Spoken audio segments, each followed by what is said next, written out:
live. This was only supposed to go up in about 3 minutes, but either way, I'll get some trains running while I work on the settings in the background here, and hopefully some people will join in. I've got a few trains all ready to go here. We've got the Class 55, which I recently did some work on. I got that running for the first time in years. I got this main central engine and this little switcher, so we'll get the two of those rolling here, and I'll get this running as well. Set this up on the tripod. A whole bunch of people joining in. Welcome, everyone.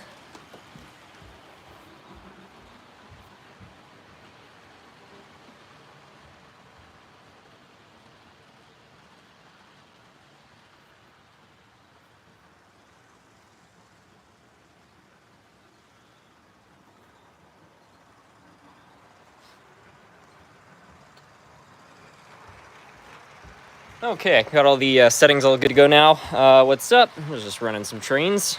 And yeah, let's see. Wabash Cannonball. I don't think I have any Wabash engines on the layout at the moment, but it'd be cool to run one for that. I love that song.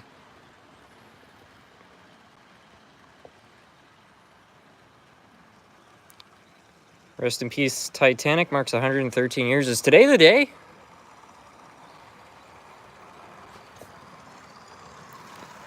Got a bit of a derailment. These cars are derailing on something back there. I don't quite know what, but might be better if we maybe try to run the Lionel ones. I don't know. Do you have any military tanks? I do have a tank somewhere. Somebody sent me a flat car and it had a tank. I think it was a British one. Do you have any Norfolk Southern? I saw one a few days ago running through my town. Yeah, I've got some Norfolk Southern stuff. Can you run the Mallard? I think we can make that happen. Let me just try to get something running on the inside circuit. Nathan Delay, welcome. SMT, I wanted to ask if you can make a video on running all your steam trains. Yeah, I think I will. I made one a few years ago, but the collection of steam locomotives has grown quite a bit since then, and you're actually not the first person to request that. That first video was also filmed back in 2020, and I think I could probably up the production quality a little bit by now. Back then, it was something I was proud of, but I think I could make something a bit better today.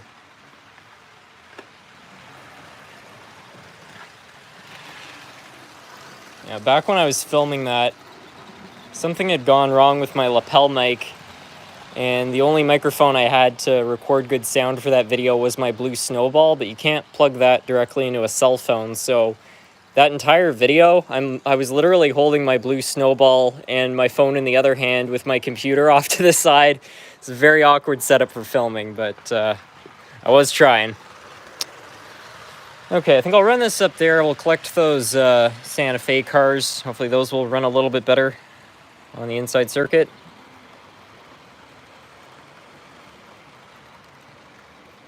Can you run a BNSF-9? Absolutely. Could you make a video based on operations on your layout? Probably so. I think the closest thing I currently have of that is the video about the rail camera, because I kind of did some operations where I picked up some cars and dropped them off at the Hershey factory, but as anybody who's followed this channel for a while now would know, I'm not big into operations. I don't dislike them or anything. It's just, I don't know, I have more fun personally just running stuff around. Do you have Union Pacific 844? No, I don't have that model. Can you run a Shay if you have one? I do own a model of a Shay. Somebody sent it in a while back, but I haven't got to fixing it yet.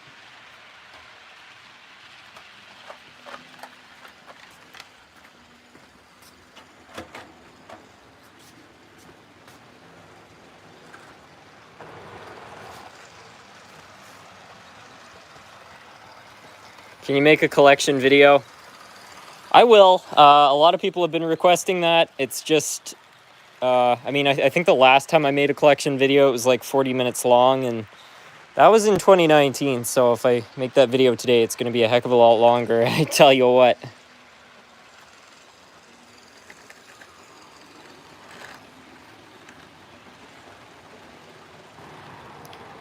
Hello, Harrison. Did you end up bidding on those locomotives from the Unstoppable movie? I put in a low bid, but I ended up being outbid. Those Unstoppable engines go for a fortune, so I think I might opt for just buying a couple Atherns myself and painting them. Especially those ones I think would be pretty simple because they're just gray with a few decals, and they sell decal sets, so I think I'll just try to make one. Can you run any vintage or old trains? Well, we've already got one on the layout, but yeah, I can definitely add some as the stream goes on. Do you have 4014? I don't have 4014, but I do have, I think it's 4005. I don't know. I've got a couple of them. I would like to own a model of 4014. The only problem is that those 2 digits at the very end make the model worth a fortune. Like, you can buy a Rivarossi 4005 for like $200, which is already pretty expensive, but I've literally seen those same engines where somebody has rebranded the numbers to 4014 and they're selling for like $500. It's ridiculous just how much weight that name carries. I tell you what, somebody could probably make a real business of buying like old Rivarossi big boys, repainting them a little bit to be 4014, adding DCC, and then just putting them back on eBay. You already see that happening a little bit. Got a little bit of a coupler height problem here. See if I can just bend this up a bit. If it doesn't work, I might just put something else on the inside circuit there. But yeah, it's weird. It feels like this car is almost like floating. Yeah, weird.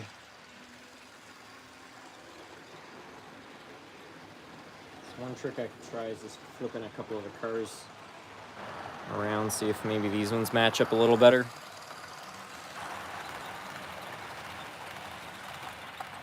Maybe that will work.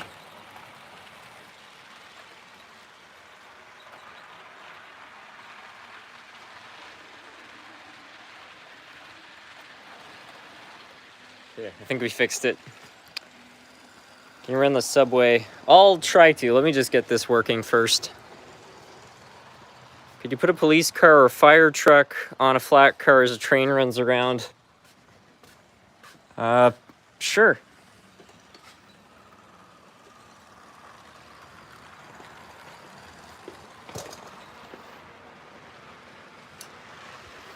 What is this? Your good old Crown Vic. I know this isn't meant for this kind of stuff, but there we go.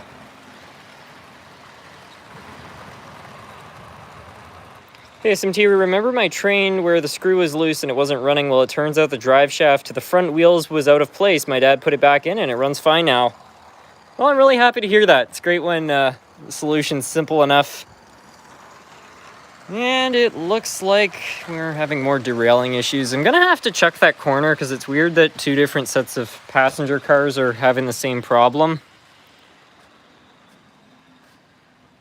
I did that on mine. I just changed the numbers and remotored it.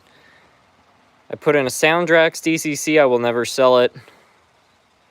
Well, that's the thing. I mean, there have been models that I've worked on, like that PCC streetcar. When I got that thing, it was a piece of junk, you know. It was like, maybe worth like $30. And then I rebuilt it, got it running again, put new paint on it and stuff. And when I first got that model, I didn't really care about it. But then I put all this effort into it. And now if somebody offered me like $100, I wouldn't take it just because, I don't know. I kind of turned it around. It's got some heart in it.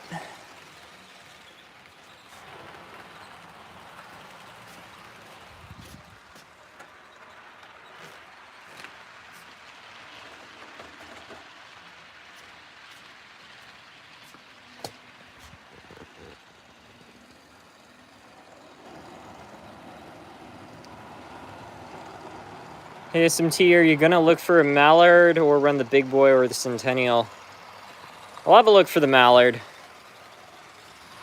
Maybe I'll get some British passenger coaches or something to go behind it. I wonder if the Mallard would run on the inside circuit. You should get some beer can tank cars. Well, I had some homemade ones around a year ago when I did the St. Patrick's Day special.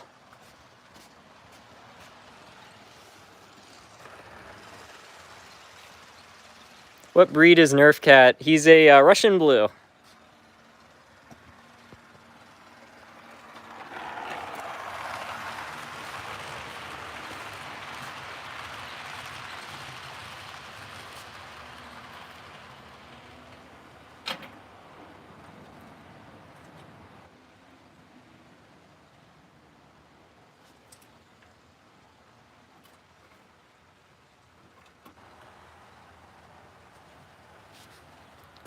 I couldn't find the Mallard, so we'll run the Dominion of Canada. Nathan Delay Harrison, when you fix the locomotive, is it hard sometimes to keep all the parts in one spot? It can be hard to remember where everything goes, if you know what I mean. Yeah, I mean, making sure you don't drop parts is important. I lose parts all the time when I'm like working on stuff. I'll drop a screw on the ground. Another really common thing is you're working on a model and the magnet on the motor picks up a screw and you don't realize that. You move the motor somewhere and then you lose it that way. Or if you have like a magnetic dish like I do, sometimes those get stuck to the bottom. So I lose parts all the time. In terms of reassembling a locomotive, I usually don't have too many problems with that. I can just do it by memory. You know, it looks intimidating when you have a bunch of parts, but you know, you just start putting it together one piece at a time and then slowly it will come together. There have been some occasions though where I haven't been able to remember how something went back together, but in my case, I'm usually filming a video, so I just go back and watch the footage and see where I, you know, made a mistake. So it's always a handy thing to take pictures along the way if you haven't opened something up before.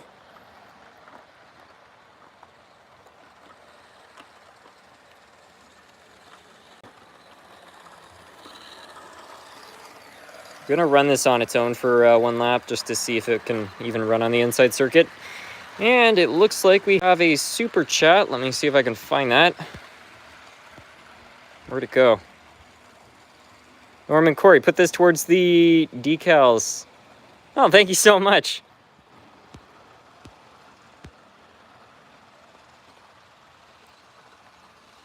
SMT, are you Canadian? Yep. I always find screws stuck to the magnet. Once you've done it enough times, at least it starts to come to mind. Because when I very first started working on model trains, that would happen and I wouldn't realize it. And I'd be like, I had it right here. How did it just disappear? But yeah, sometimes if you're kind of panicking and just looking around everywhere, it can be a good spot to check. Okay, yeah, let's see if we can get this thing going here. Run the Stevenson's rocket. The DeWitt Clinton? I think the DeWitt Clinton is the closest thing I have.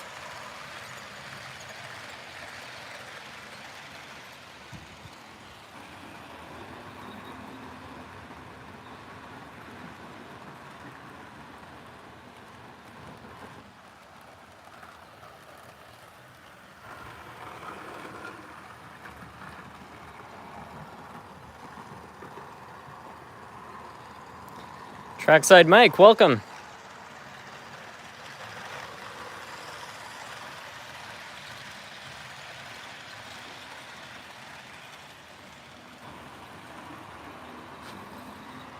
Well, the A4 seems to be handling the switches just fine. I guess that really shouldn't be surprising because almost all my switches are British. So probably feels right at home running on this kind of track, but yeah, it's good to see. Anyway, I'll see if I can find some British rolling stock to throw behind it now. Hopefully that will work just as well.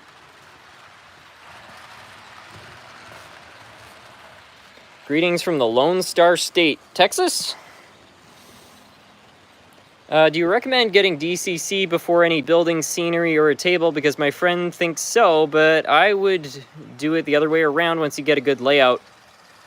It's really just a matter of preference. Like if you really like ops, I would probably agree with him, you know, because DCC, you can blow the horn independently and ring the bell and stuff like that, and you can move different engines around each other independent.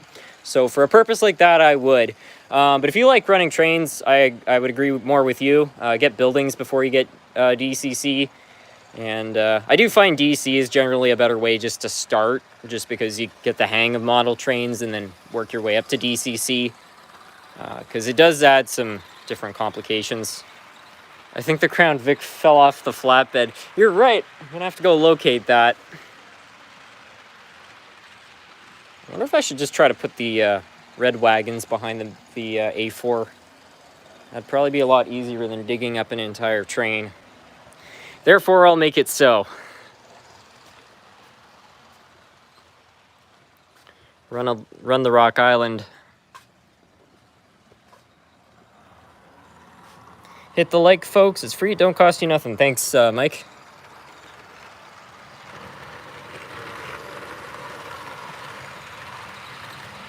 Harrison went to a lot of expense and effort to get an Precision V-Line B-Class, so we should still have that. Oh, yeah, no, I wouldn't sell that. Yeah, you're not going to be getting your money back bringing an Australian locomotive into Canada. Which is all fine by me, because whenever I find Australian locomotives at train shows in Canada, they're usually being sold at a serious discount because the market for them here is so small, which is great because I like the Australian stuff. So every time I find some at a good price at a train show, I snap it up. But if I wanted to try to sell that thing, which I don't, I wouldn't be getting my money back.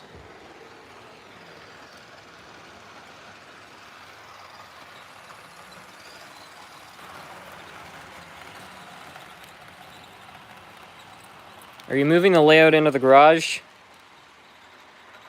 That's the plan. The problems just keep continuing on, though. We've got a wall, which is there's water intrusion, which led to a mold issue, which we're still tackling. I mean, we've got the guy who actually built this house in to try to tackle it, and he's having a devil of a time resealing it.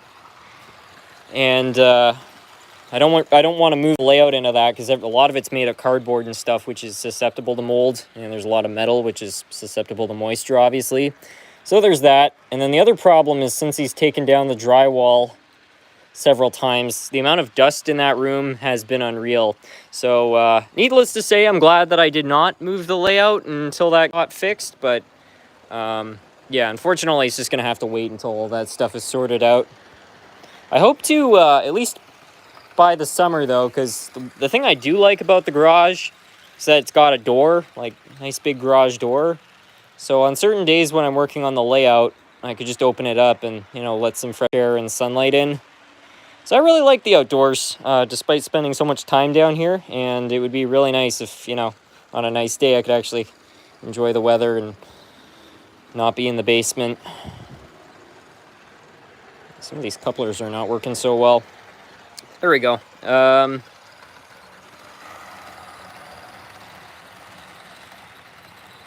Mister, I'd love to get the G-scale outside. I feel like G-scale would be a lot of fun to have, like a garden layout. I don't have much of a green thumb, but if somebody's into gardening and model trains, I tell you what, you found your hobby with G-scale.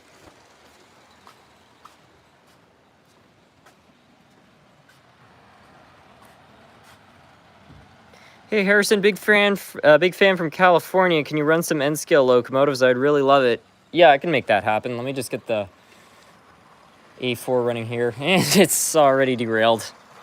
At least the Class 52 has been reliable. I mean, this thing was a piece of junk, and it's just solid now.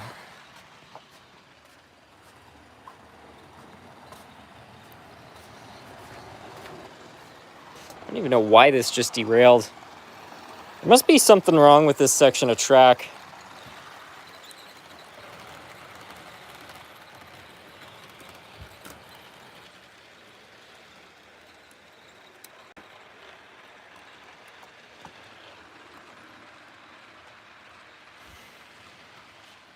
These couplers are starting to grind my gears a bit here.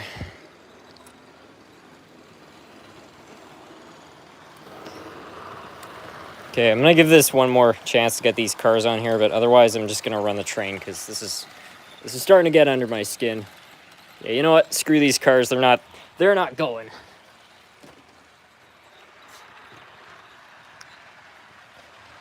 Hey SMT, did you know that today marks the 113th anniversary of the Titanic sinking in the Atlantic? At the beginning of this live stream, I did not know that, but somebody else actually mentioned it, so yeah. Those couplers seem to be old. Well, they are. It doesn't mean they have to be unreliable, though. I think I need to rejig something there.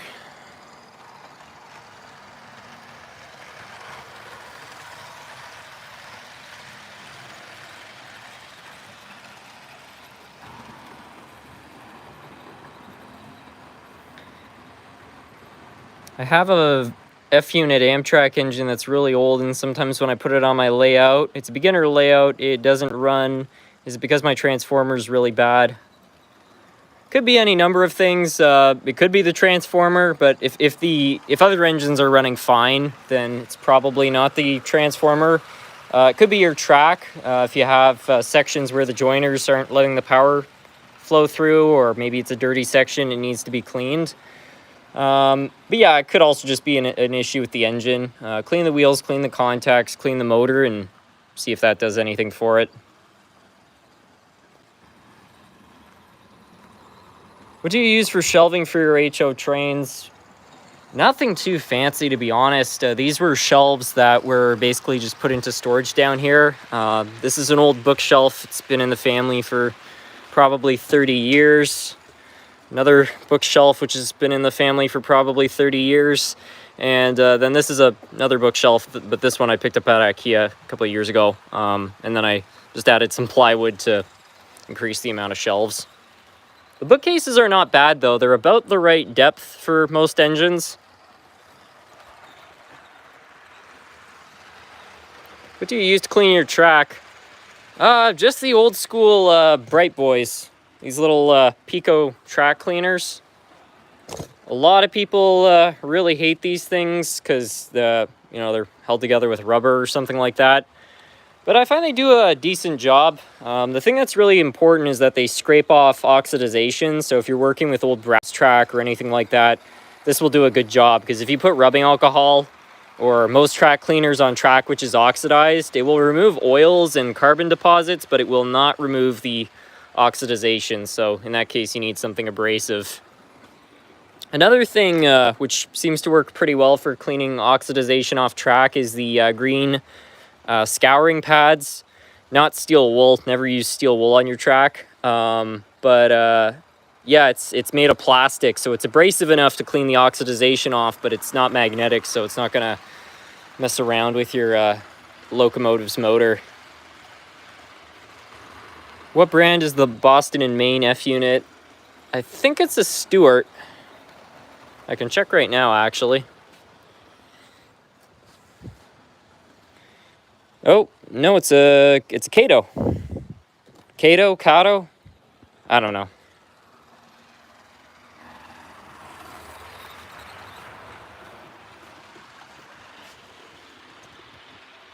So as for trying to get this going,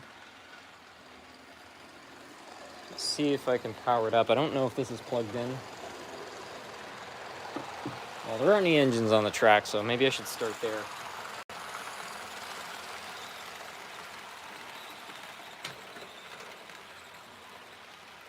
I don't know if this guy will start, but we'll try it.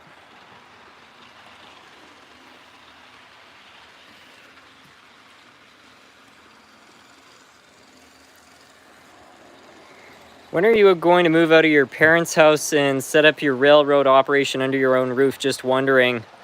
It's not from a lack of trying, let me tell you that. No, I'm as soon as possible. It'd be a good thing, but the housing market in Canada, I'm not trying to start a political discussion here, but the housing market in Canada has not gotten better. The prices of things are insane right now, and the prices have in fact gone up over the last couple years, so it's a bad situation, gotten worse. And rent is the exact same situation. So trying to find a spot, because I could run this thing from a shed, honestly. I don't need anything fancy, but it's not cheap.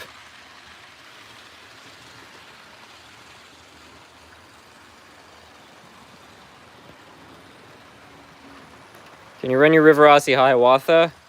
I'd be happy to run the Fox Valley one.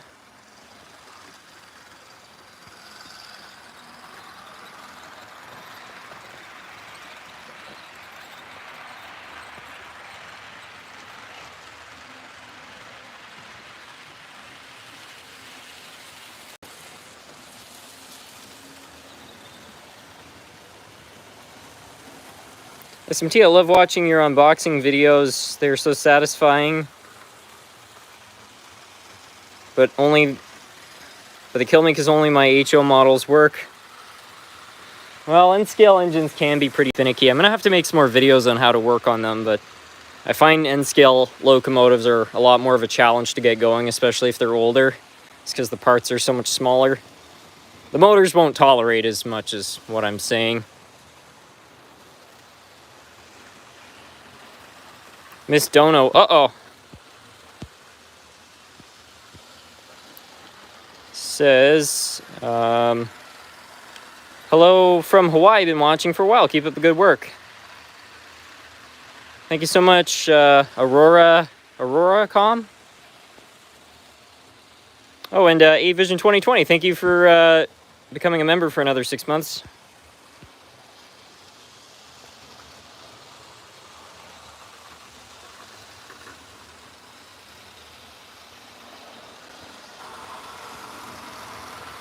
My Walters GP15 back truck is loose and it won't run right now. My dad's got to fix it. That's unfortunate. What's the story behind the abandoned Tyco F7 on the bridge? I bought this shell in some kind of junk lot, and I was going to throw it out, and I also had a junk chassis. Then I kind of realized like it sort of looked like it already had like a smashed out window, so I took some spray paint, just kind of dressed it up a little bit, and put it on this bridge, which actually was the main line of this layout if you watch some really old videos on the channel. And then I just kind of took some miscellaneous cars which were in similar condition, and I don't know, I just thought it would make a cool scene.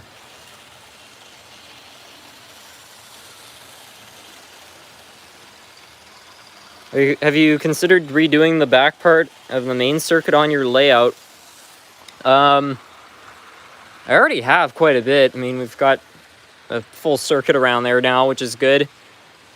Be nice to have 22 radius curves to run larger trains through it, but for the time being, I'm quite happy with it. If the bridge is abandoned, how the maintenance stuff get there? I'm pretty sure they built the maintenance equipment light enough that 4 men could lift these things up to turn them around. So it's not inconceivable that if a railroad wanted to park them, they could probably be lifted. It's one of my favorite parts of your layout. Yeah, I don't know. I have a real thing for abandoned scenes. Find them really fascinating, so I just thought it'd be nice to add something there. Mind running any Milwaukee road equipment? Well, somebody did ask me to run a Hiawatha, so why don't we go look for that?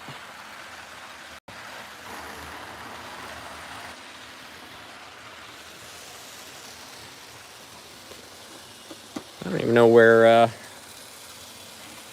Hiawatha is at the moment. Can't be too far away.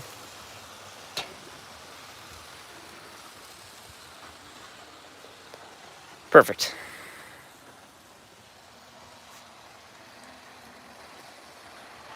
In all seriousness, you should restore an abandoned bridge and run a main line through it. I think I'll just leave it.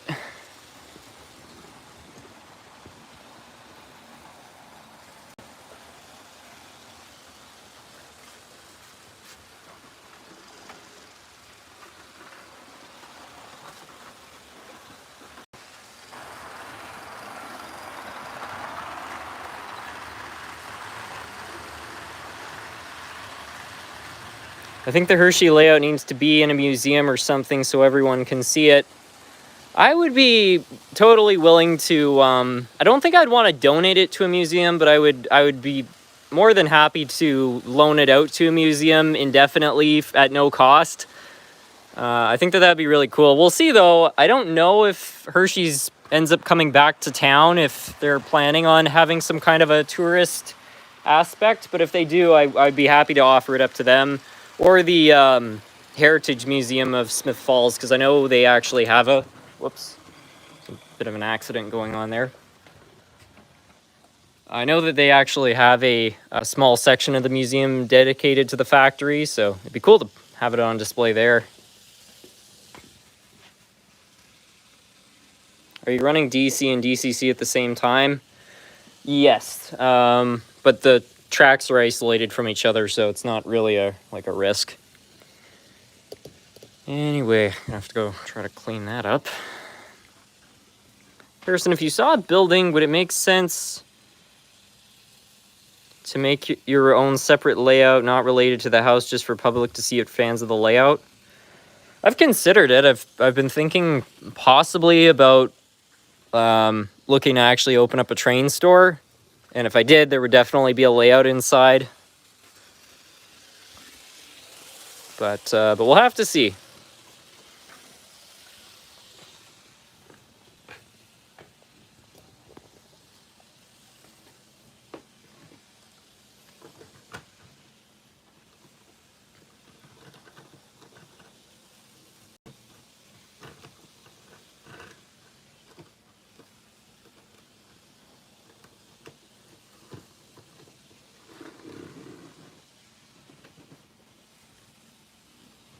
Yeah, the Lima didn't derail. That's awesome. Are you buying Larkspur line? I don't have that kind of money, but it is very tempting as a business because it's so well established. Oh, looks like we got another super chat here. Let's have a look there. Ed Batley Jr. Hey, SMT, I'm sending you some trackside signs for your layout soon. Please run the PCC tram on your layout on a nice pace for the street runner. No problem. Thank you so much for the donation.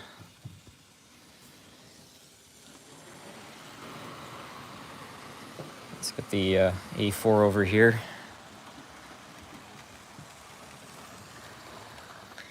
Guess accidents must be pretty common. I saw a train get randomly decoupled from its engine at the Colorado Model Train Museum earlier today. In terms of model trains, things are going wrong all the time.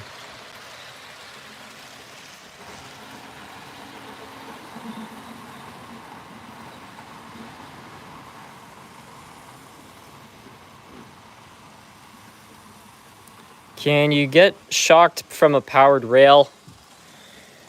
Not really. Model trains operate between 0 and 12 volts DC. Some of them, like this controller, operate at 18 volts, but it's just not enough power to overcome the resistance of your skin. Like, I can put my hand on this and nothing happens,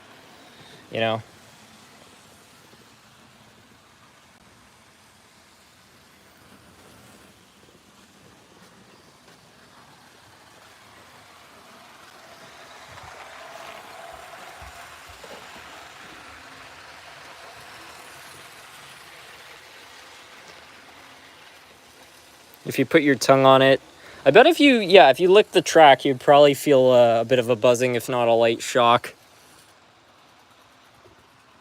Yeah, now the N-scale stuff's derailing too.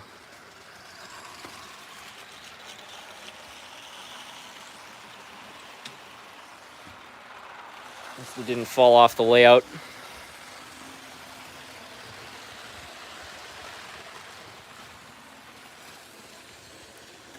See if we can get this old rattler going.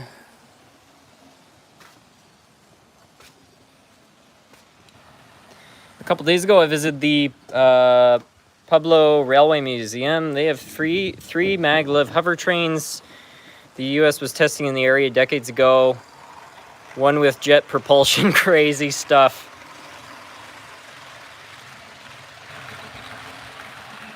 Why is this starting to sound like an Electro Boom video?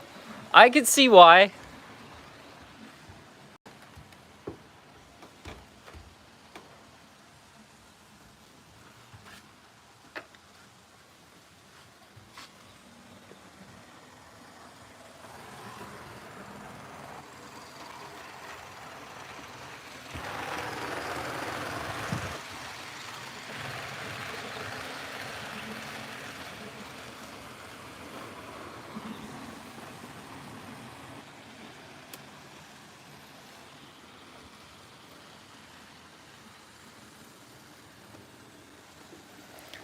This thing usually takes a couple laps to warm up. Can you put a fire truck on the flatbed? Oh, sure.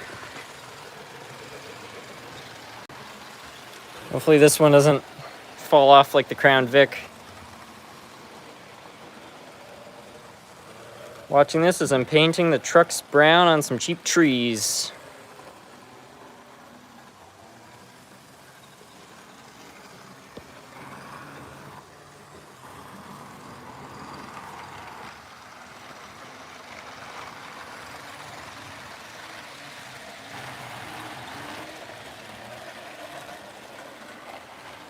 What's your favorite restoration video? On my channel, it probably would be of the PCC streetcar, because this thing was horrible when I got it, and it's come a long way. On YouTube, though, in general, that's a tough one. I'm sure a lot of you have probably seen this guy from Alberta. He's restoring a Vulcan steam locomotive, like this little 040. If you haven't, I definitely recommend checking his video out. It's a little wily, but I like it. Do you prefer DC or DCC? I prefer DC. It's just dead simple. Not a lot to go wrong. It's not to say I don't think DCC has its place, though, because like for a club setup, I would not want to run it on DC. It'd be way too complicated, the amount of switches you'd have to have. So I like DCC for its you know, added functions, but just for day-to-day running, DC.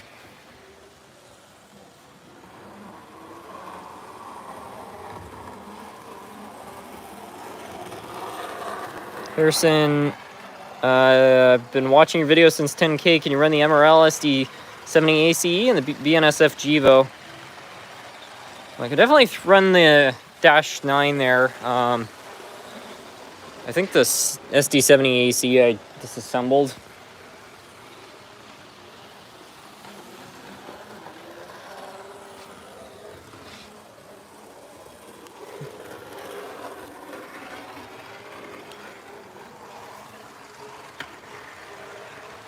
This thing sparks so much and releases so much ozone. If I ran this for probably like a couple days, the ozone layer would be rebuilt.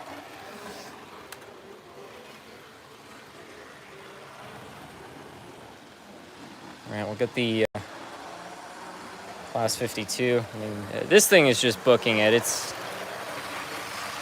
fantastic. Save the planet, yeah.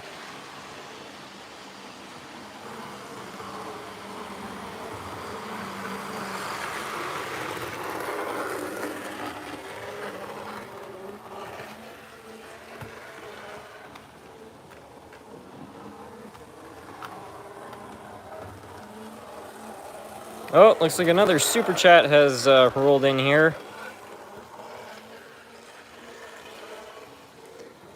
Have you seen the rubber hose used as a driveline on Locomotive? You inspired me to start a channel. I'd like to hear your opinion. I haven't used it very much, but I did buy some two-stroke fuel line for that purpose. It seems to work well on the locomotives I have seen it done on. I've seen it done with some engines that were serviced at my local hobby shop, so I don't really see what could go wrong.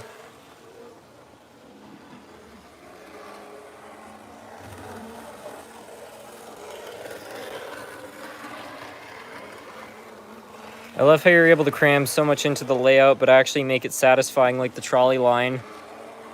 Yeah, I'm happy with how this turned out. I feel like it's added functionality without too much extra clutter. It's part of the reason I covered this with grass instead of ballast. I just thought 3 tracks would be a little bit much for like a small town scene.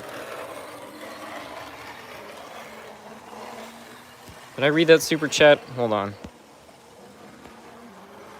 Oh yeah, okay, that's the one. And Ozzy Gunzel, thank you so much for becoming a member for 2 months.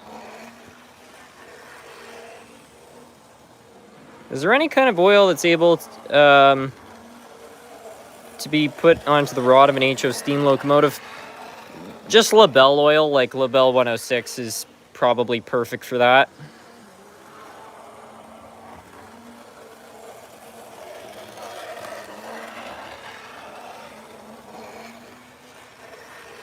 Can you run a diesel locomotive on your trolley layout?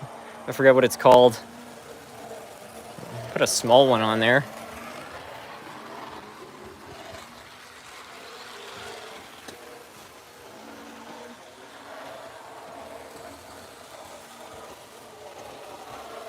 See if this will run on that.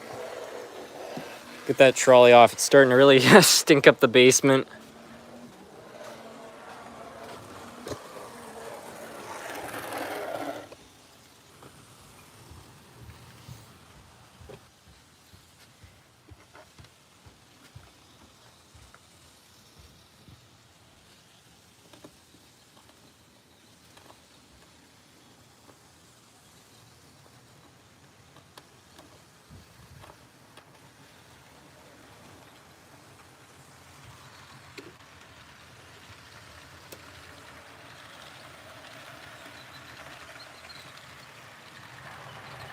Were the wheels sparking or the brushes? Mostly the wheels, but the brushes are definitely arcing a little bit as well.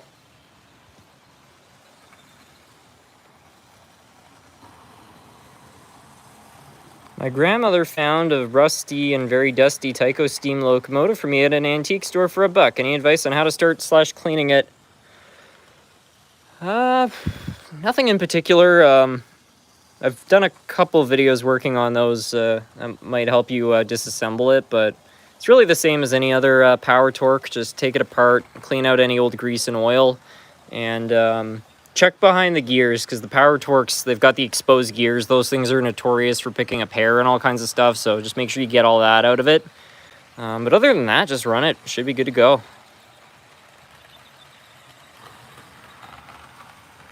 I got an 060 engine. It runs roughly, but the gear is on the wheel seemingly is completely mangled. I'm wondering if there's any way to fix it without buying one or new parts.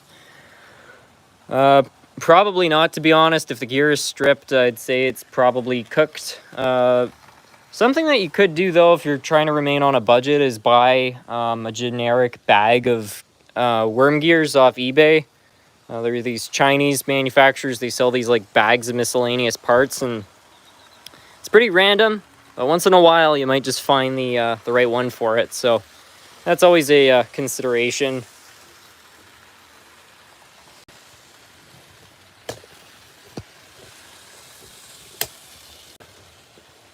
Where did you get the pink tree? That I think was part of a model power set off my dad's layout.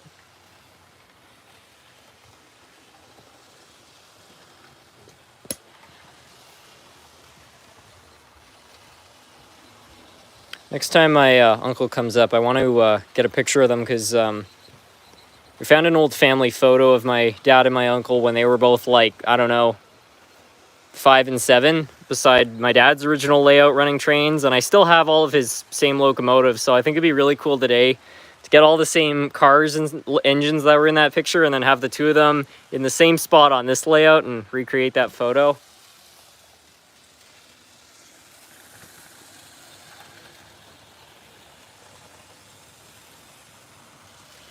What's your most recommended Bachmann HO starter set?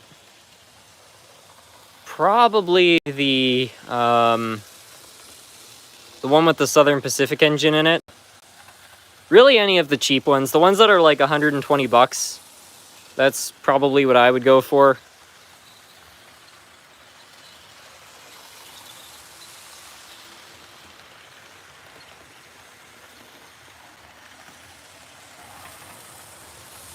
you should bring Nerf Cat out in a future video.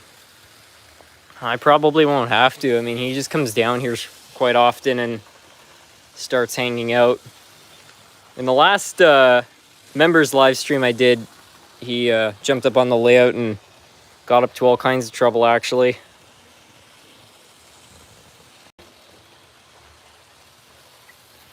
What's your favorite locomotive that you own or want? The favorite engine I own is my grandmother's Hiawatha, which is right over here.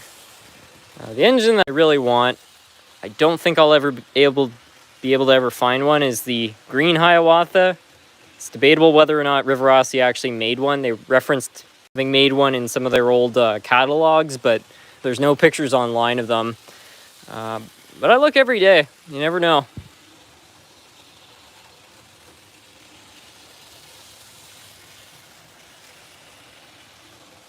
How many fire trucks are parked at the hall? Well, not including the one that's out on the layout. I think we've got about 4 trucks and 2 vans.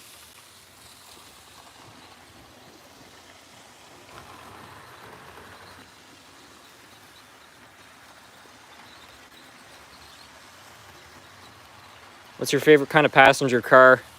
The dome car.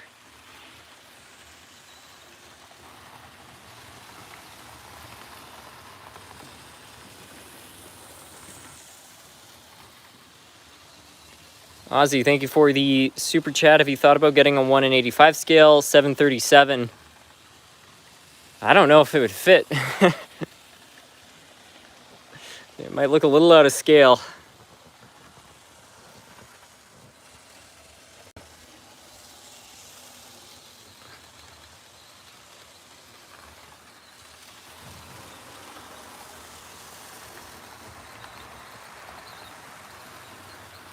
Have you thought about having a parade go down the street? It's a good concept. It would be a very cheerful scene. I don't know how great an idea it would be, though, because now that I've got trains running down the street, I don't know. I guess I could have people on either side of the tracks, but I feel like it would look a bit strange.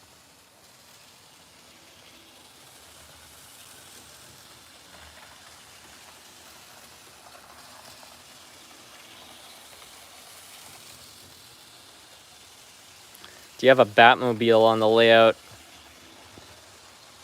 I've also seen novelty trains like the Elvis Presley one. I've seen those too. I think that was a Bachman or Hawthorne Village kit. I don't have the Batmobile on the layout. It'd be fun to get some different movie cars in HO scale and kind of hide them in different spots. Make sort of a Where's Waldo on the layout. What's your opinion on fictional railroads? I like them. Some people come up with some pretty cool custom paint schemes as well.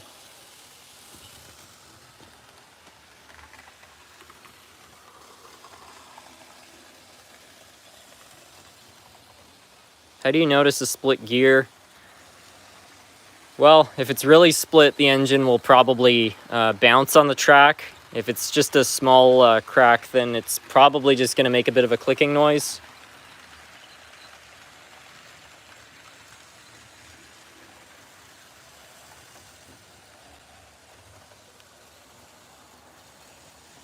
Are you going to make a video looking at subscribers' layouts like RBP does?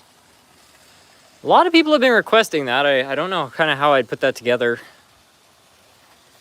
Some sort of a reaction series where people can send in a video of their layout and I say, hey, that's a pretty cool layout.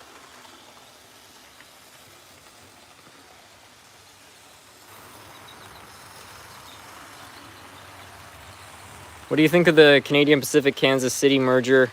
I'm surprised it happened, frankly. I don't hate the new paint scheme too much. I feel like it's not as bad as some people are saying, but frankly, I wish they just left the Canadian Pacific locomotives and the Kansas City Southern engines as is.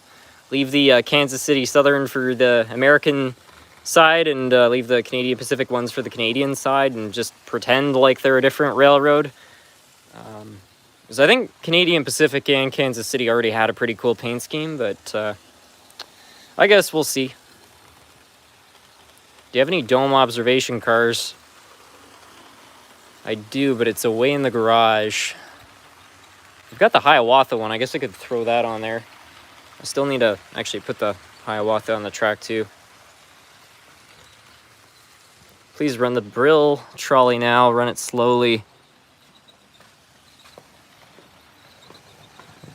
Yeah, I can do that.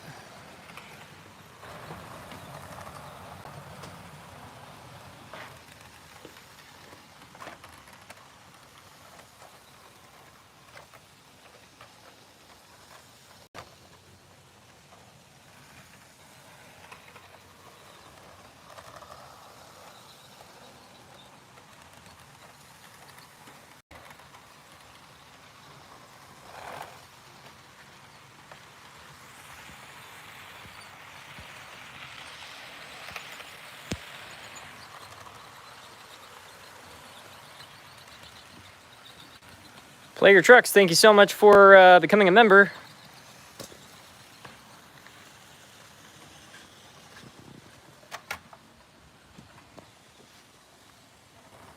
Corey Connie, thank you for becoming a member as well there. If you ever wanted to do a Mad Max train or put some vehicles, I don't know if it would fit the rural vibe having a Mad Max train on here.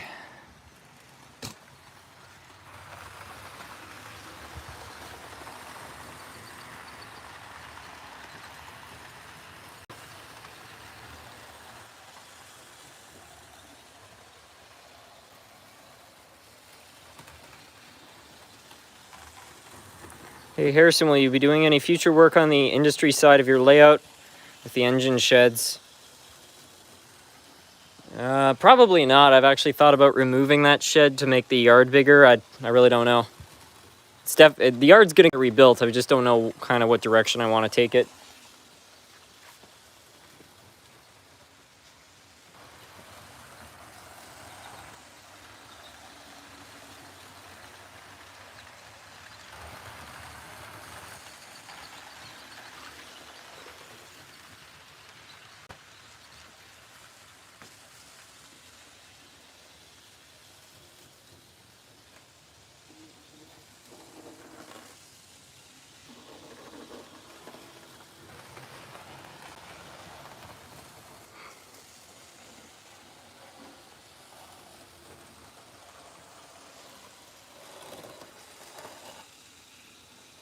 Uh-oh.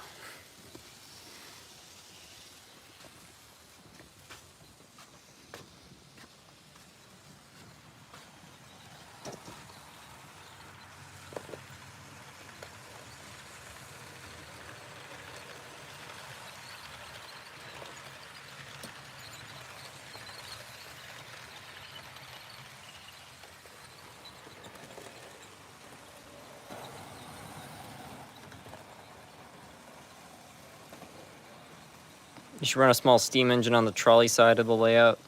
That's a good idea.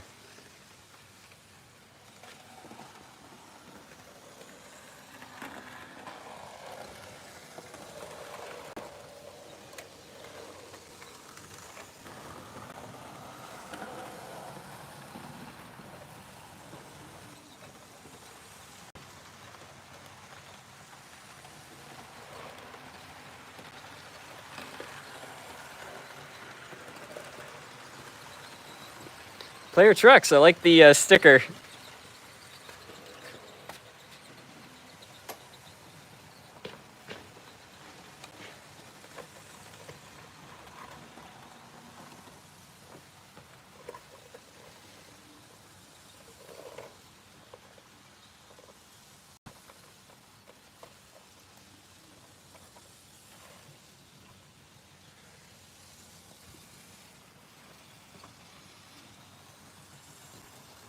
Are you ever going to expand your layout? If I ever find a place of my own that's big enough.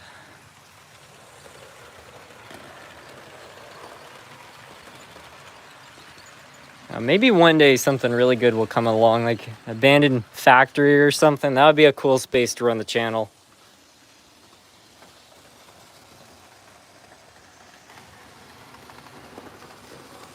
Never put Hot Wheels with an unpainted metal chassis on the model tracks because it will mess it up.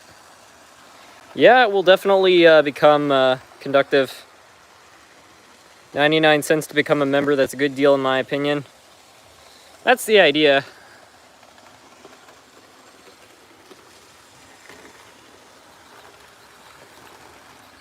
The Hershey's factory is abandoned.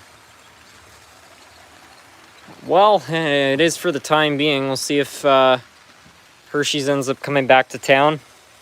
They own the building. They paid $53 million for it in August 2023.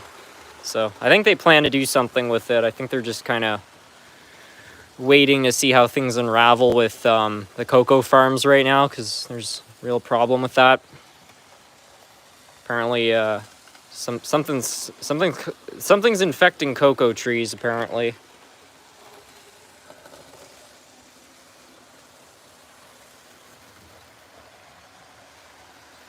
How do you put automatic dubbing on your videos? I think it's supposed to just be enabled on its own, but there is a setting where you can turn it on and off. I can't remember where that's located, but yeah, I don't know. I've heard mixed things about the auto dubbing. There are some people, especially like in Spanish and French, apparently it's pretty good, but in other languages like German, where the words are larger, the auto dubbing has to speed up, and so I'm kind of talking a million miles a minute for it to line up with the video, if that makes sense. At an airport or an abandoned mall. I've got the perfect abandoned mall to add.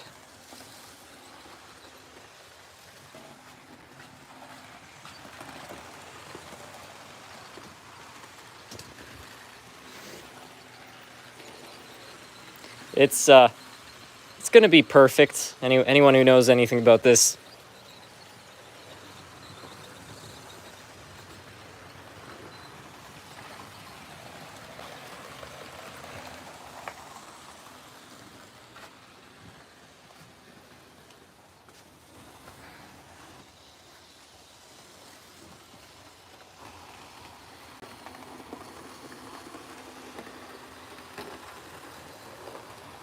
What kind of printer do you have? It's a Creality 1200, I think.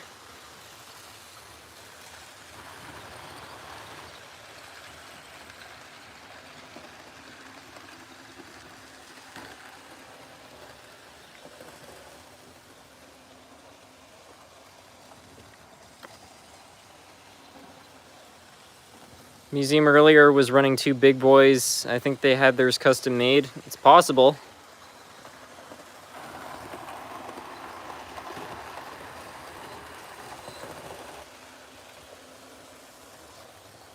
Do you have any comments on the MRC 1440, 6200, or 7000? Well, if I'm not mistaken, I think that this is a 7000 unit. It's been pretty reliable. I can't really speak on the 6200 or the 1440. Never worked with it. The Northridge Mall. It's creepy. I watch abandoned mall videos. I can't stop. I love abandoned mall videos. I got back into 2016. There was like a real wave of that with guys like Dan Bell and the Proper People and a lot of these other kind of urban exploring channels. And yeah, it's kind of become a fascination. The story behind the Forest Fair Mall, though, is crazy. Like, it was this Australian developer who... It was kind of like a rags to riches story where he had absolutely nothing growing up, and then he ended up becoming like I think a manager at a TV store in Tasmania, and then went on from that into real estate, became a multi-millionaire in real estate, and then he was so successful in Australia, he thought he could kind of just transfer over the same ideas to the United States, and built a mall in Cincinnati, Ohio, which turned out to be a huge disaster and actually lost his fortune. But if you want an interesting read in your spare time, I'll see if I can find the name of the article, but It was about a guy named George Hershey. It's an insane story. I actually plan on building a model of this mall, and then when I do, I want to make a documentary about the whole story. I can't believe it's not a more well-known kind of cautionary tale.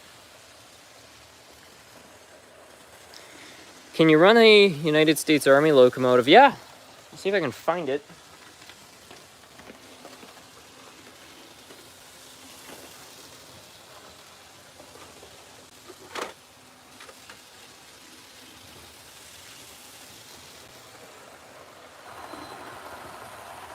How's the Oldsmobile?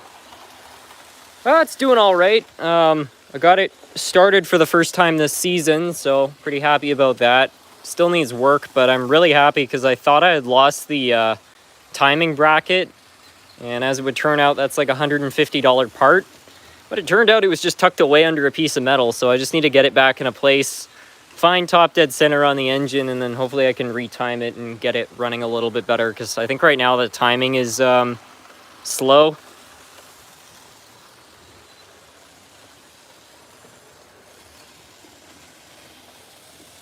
Have you ever watched Connor and Friends? I don't think I have.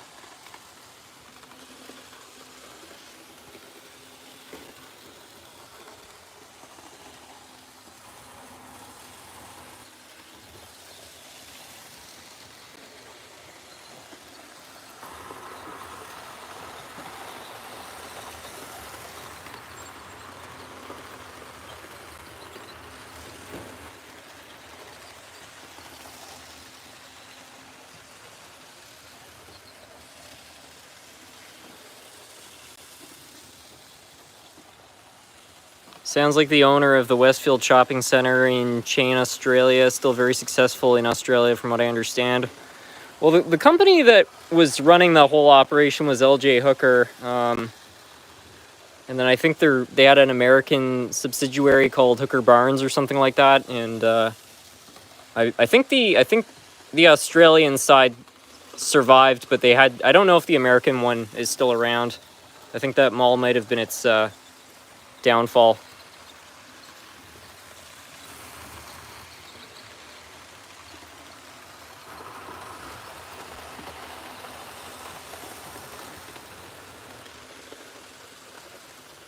I wonder how speed matched this thing is compared to the Hiawatha.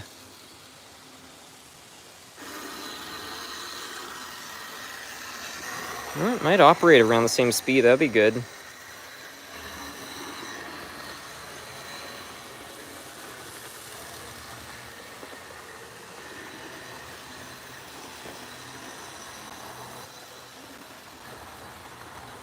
Opinion on the State Railway of Thailand. I don't know anything about it, to be honest.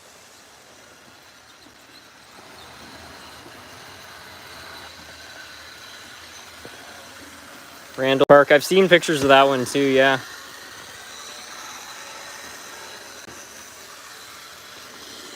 If you have any friends or family in Britain, see if they can get you a secondhand British class $390 off eBay. It'd probably be cheaper than getting one there due to the region locks. And maybe, yeah, I don't know. I don't have any, well, I have distant family members with, in England, but, I'm not connected with any of them, so I don't think they could help me with that.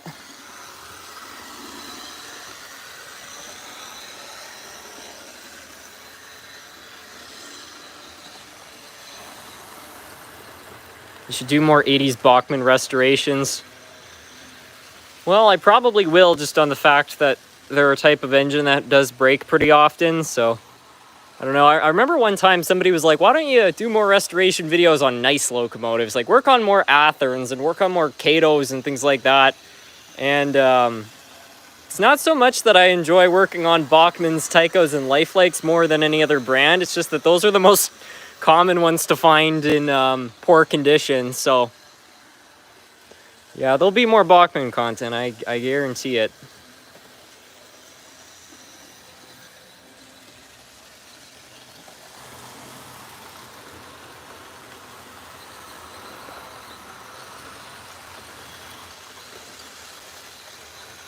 They don't break as much as a Bachmann.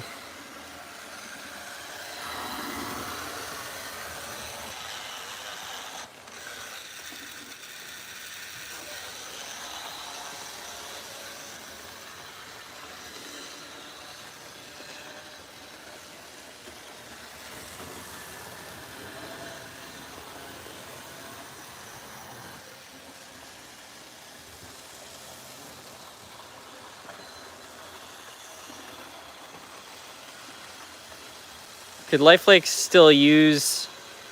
Could you still make Lifelike pancake drives?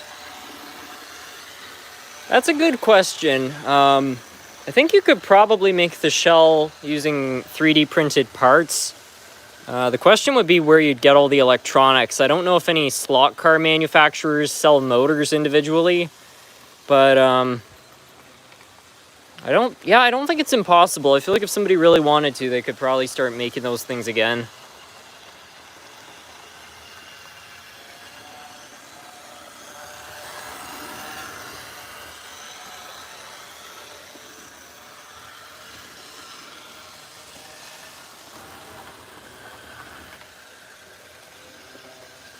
Oh, thank you so much for the super chat, Richie N25.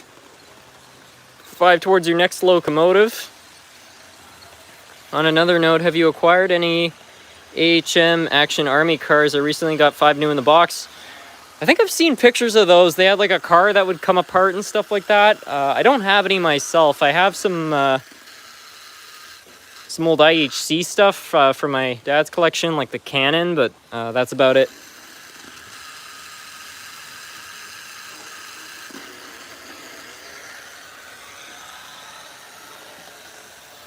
Lifelike still makes the pancake motors.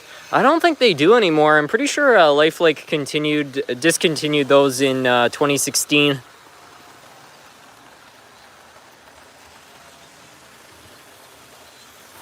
I'm pretty sure Walthers, I think they took old Lifelike train sets and they made them proto sets, or it's possible they might be under Walters names now, I don't know.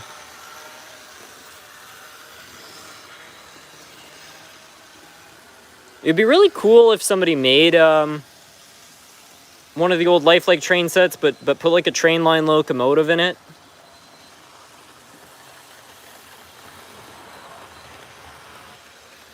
I fixed a Kato because the previous owner took it apart and incorrectly reassembled it. It was easily fixed by me. Yeah, you do see that sometimes. Run the Canadiana Shark Nose with the box. Yeah, sure, David.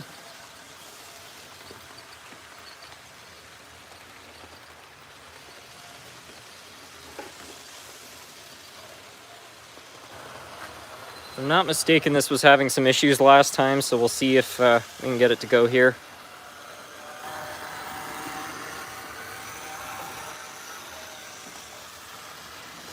How many of the Bachmann 484s do you have?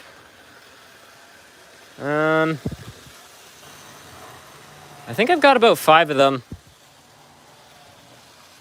I have one of the Western Pacific ones in a box. Richie N25, thank you so much for becoming a member.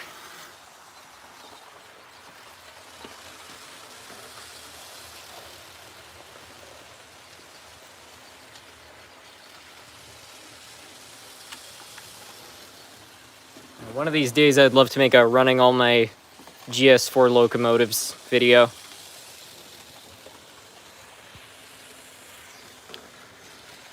SMT, is your layout based somewhere in Pennsylvania, knowing the mountains and the valley? Yeah, actually that area right there is based off of Scranton. There's a Scranton Electric City sign, which David actually sent in a while back. This side is supposed to be more Canadian, but yeah. Right there is roughly the border, so it's I know Scranton's not on the border, but here it is.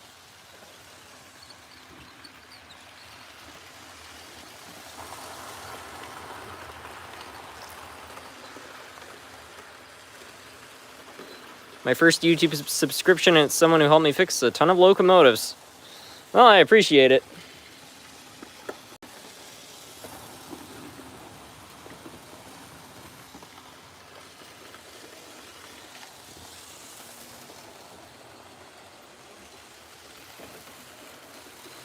This thing is running a lot better than it was last time.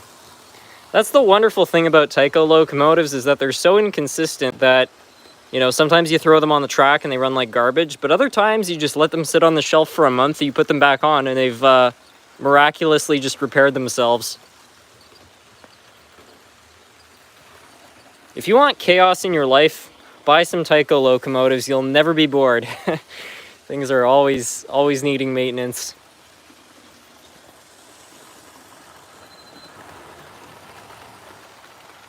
I love the shark nose. It's a sweet locomotive. I wish Tyco made more of them.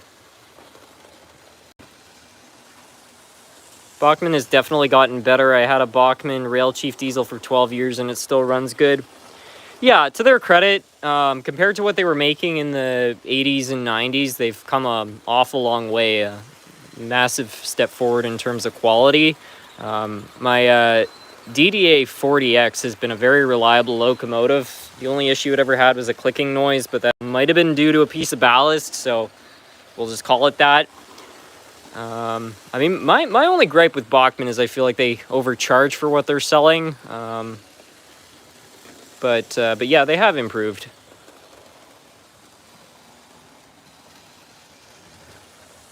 You know, I'm a Tyco junkie. I bought 4 more Tyco trolleys last week.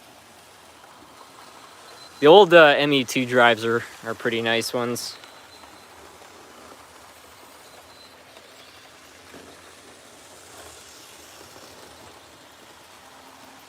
How do you make some locomotives move while others don't? Some sections of the layout are electrically isolated, which basically means that it's like a section where power doesn't flow, so you have like a switch running there. So like if you look at different areas, it's kind of hard to see on camera, but there's actually little plastic gaps. So power cannot flow from here to here, so it has to come in through wires. So basically you can just shut off sections of track and turn them on when you need to run something.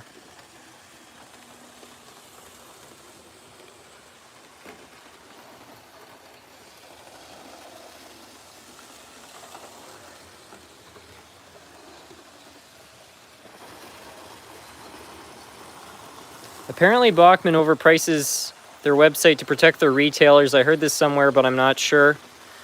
I don't think that is entirely a Bachmann specific thing.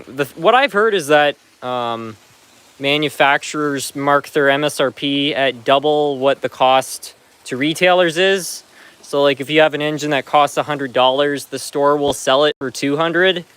But the manufacturer, if they sell it directly on their website, will also list it as $200. Just so that the stores can make money, which I'm assuming there's a good reason. I'm assuming if that's the case, it's because the hobby shops need that money. I mean, you know, I don't think any hobby shops are making money over fist because you know it's just not a very high volume business. But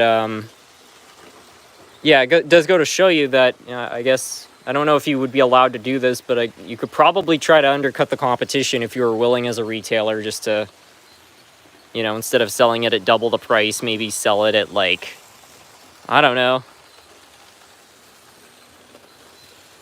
50% more.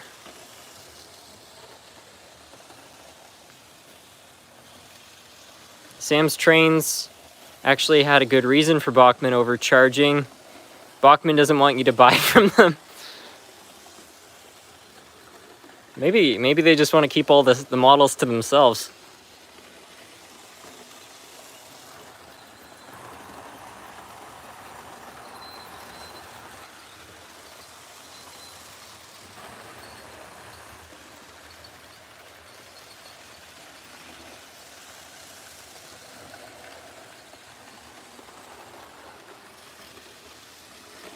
It is pretty crazy though, like what's happening, especially with the exchange rate, because the Canadian dollar's, you know, not worth so much. So like if a price goes up a little bit across the border there, it makes an even bigger difference. And I bought like this gondola at my hobby shop. It's an old Bachmann one. It's the same one they've been making like since the 70s. And anyways, I bought it because I needed to modify it for some project. There's going to be a new video coming out about that. But anyway, I bought it. And between Bachmann's markup and then the Canadian dollar doing badly and then the train store I bought it from's markup and then the taxes, so on and so forth, this little plastic car was $40. And I felt pretty stupid because I was buying a bunch of materials and I hadn't even checked the price because those things used to be like $10. So I just, you know, threw it on the pile with all the other grass and materials I was buying. And then it was only when I got home I looked at the box and I was like, you cannot be serious. What if I threw the box away? I feel like I probably have that around here somewhere. I was like, yeah, last time I'm doing that.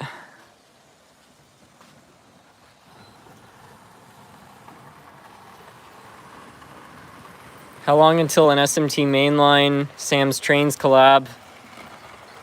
I don't know. I mean, if Sam was willing to do one on his channel, I'd be down. But I don't know. I've never really heard from that guy before.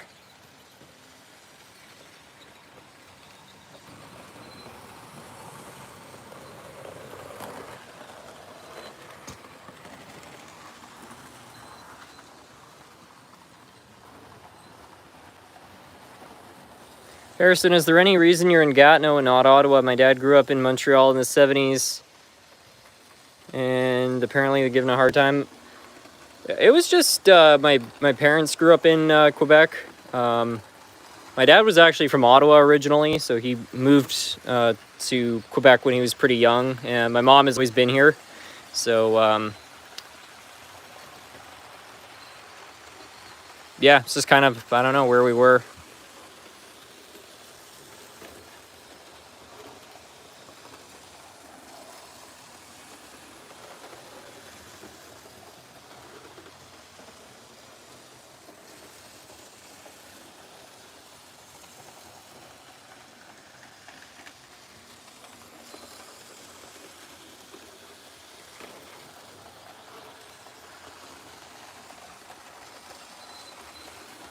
How do you run 2 locomotives on one track? Right now there's no strategy. These 2 engines just happen to be a pretty similar speed. You can see the Canadiana is actually probably going to catch up there. But the 2 tracks, as I was talking about earlier, are isolated from each other, so 2 different controllers running them.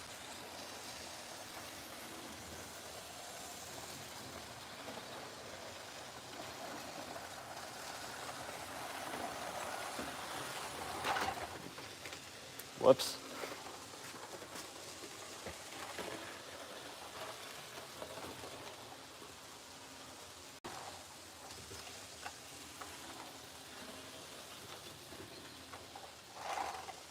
Okay, caused a little bit of an accident over here. I didn't realize that the Canadiana had actually hooked onto the back coupler of this car, so when I tried to back it up, it yanked the whole train off the track.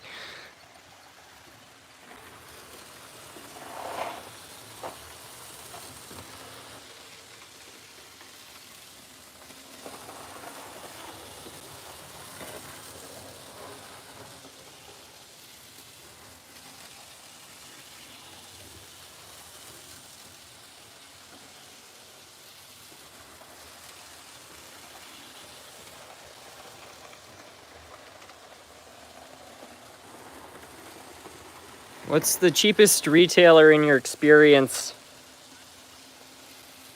I think in Canada it would probably be Otter Valley. In the US it might be Factory Direct. I've never worked with Factory Direct. I don't know. If anybody else wants to answer that question, please post your opinions in the comments. It would be good to know.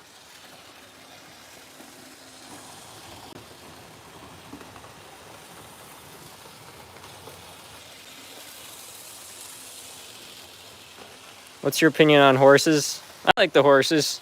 My family grew up with them, so sort of adopted that around 2009 or so. The farm that my mom was riding at ended up getting a horse who had basically just been picked up, not from a very good situation. And the farm had kind of just, got her out of sympathy, and her health was not in good shape and stuff. So anyway, my parents actually ended up buying her off the farm because they were like, oh, I think it would be good for, me and my sister to grow up and just learn and just take care of her. But just being in a better environment actually caused her to build up strength again, and she was fine. But my sister, who is way more into animals, never took to her as much as I did for whatever reason. And we were always a good duo because this horse was she had a wily side, and she'd throw people off and stuff like good riders. And I didn't know how to ride horses. I wasn't a professional. But every time I had a lesson, things went well. So, well, things didn't go well. She was, kind of bad with me too. But she'd never be nasty. She'd never try to like huck me at a wall like the other people. So that was pretty cool.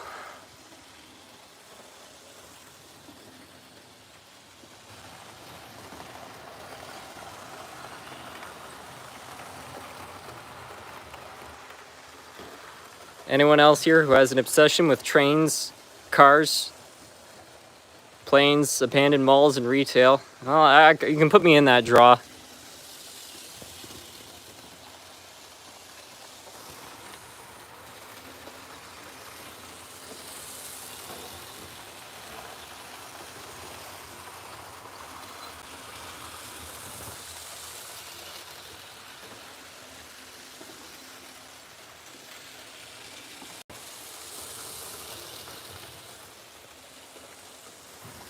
Do you like Transformers? I never really watched it, to be honest.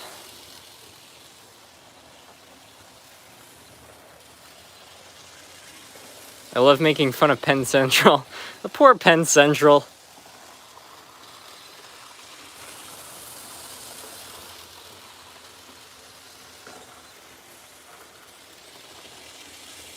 What's your opinion on N-scale trains? I like them. I understand why people do. I mean, for a limited amount of space, they're good. I personally prefer HO just because they're a bit more tactile, but there is something fun about them.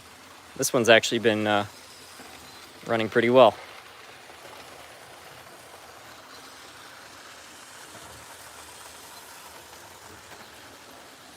SMT, can you do a video where you lead test model trains? By the way, our model trains infested with lead. I was thinking about doing that actually because I don't know if this would work, but you can get a pen for testing lead paint. I was thinking about maybe checking trains. I'm not super worried about model trains being packed with lead. Lead was used primarily for soldering stuff, so if you're working with really old solder, it probably contains some lead. And some really old brass models that were soldered together also likely contain some lead. But maybe in some rare cases, some of them have lead paint, but I think in the vast majority of cases, there's probably no lead on the exterior of the locomotive. And from what I understand about lead, it's only dangerous if you come in contact with it. So if you touch lead and then you touch your face or eyes or something, it's bad. But just because there's some lead inside a model and you pick that up doesn't mean you're gonna infect yourself with it. I really don't like lead. I really hate working with it. I try to avoid it as much as possible, but just don't go sanding it and stuff like that.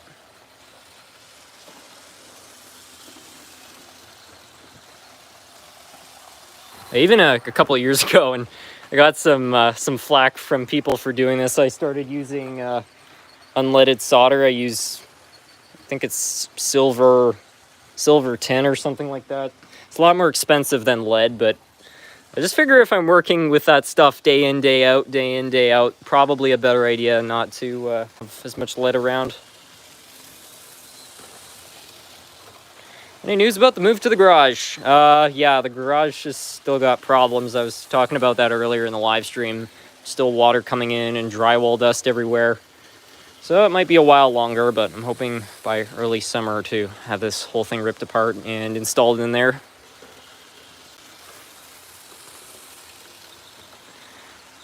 Someone who goes to the firearm range often and handles a lot of lead, it's definitely a good idea to wash your hands afterwards with some good abrasive soap like Gojo or a Magic Orange. Yeah.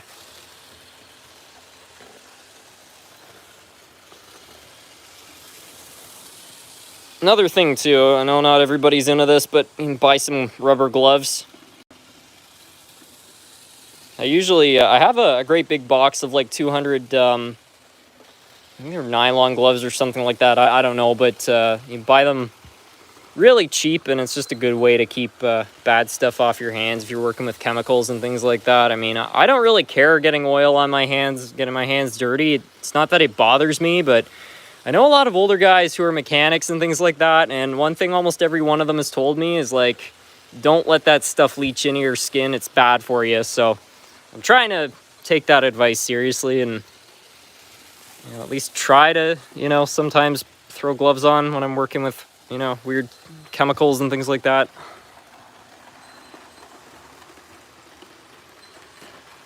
Magic Orange is a lifesaver if you work on cars. I find something that works really well if you get any oil on your hands, like grease and stuff, is to put some vegetable oil on your hands, and you rub that really well in, and then you just put dish soap on top of that, and then the vegetable oil dilutes the grease that's on your hands, and then you put the dish soap on there, and then that gets that off.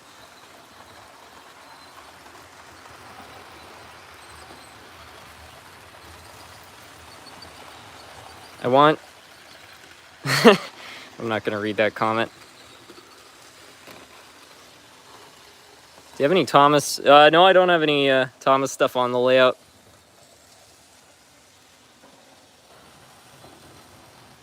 Hey, SMT, I just tried some weather techniques.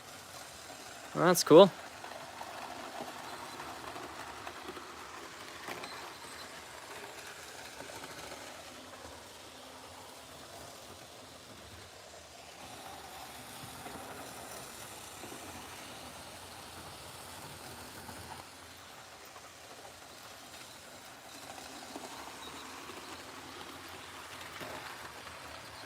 Blue Dawn dish soap. Yep.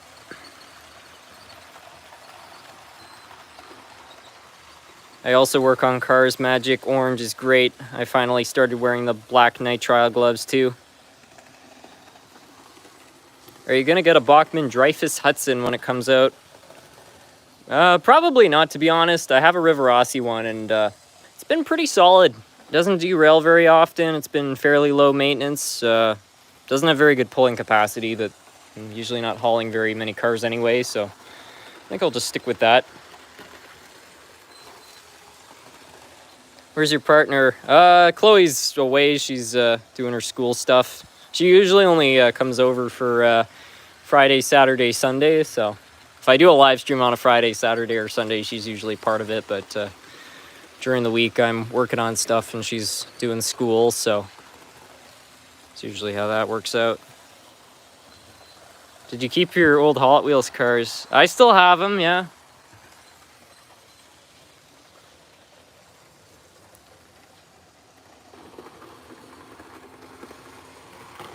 How does the block system on your layout work for power?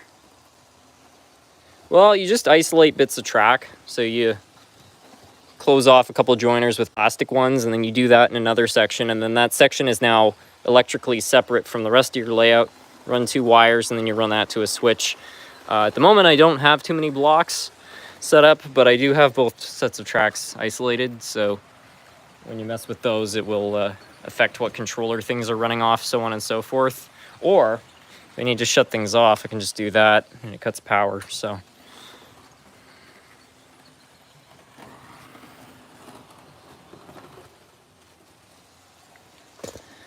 Do you have plan on getting a Broadway Limited? Maybe so. Anyway, I'll read some final comments here, but I should probably finish off the live stream because we're past 11 o'clock and I don't want to be keeping the family upstairs awake.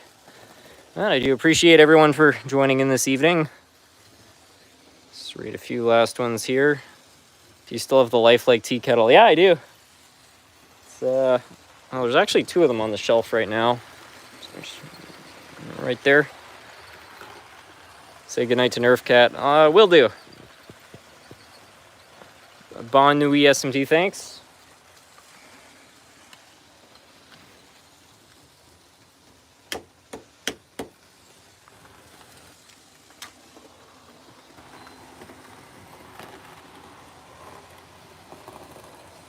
Got a big question. I got an Athearn 282 steam locomotive. It does not run. I figured I need to remove the casting in order to open it up. Do you know how to remove it?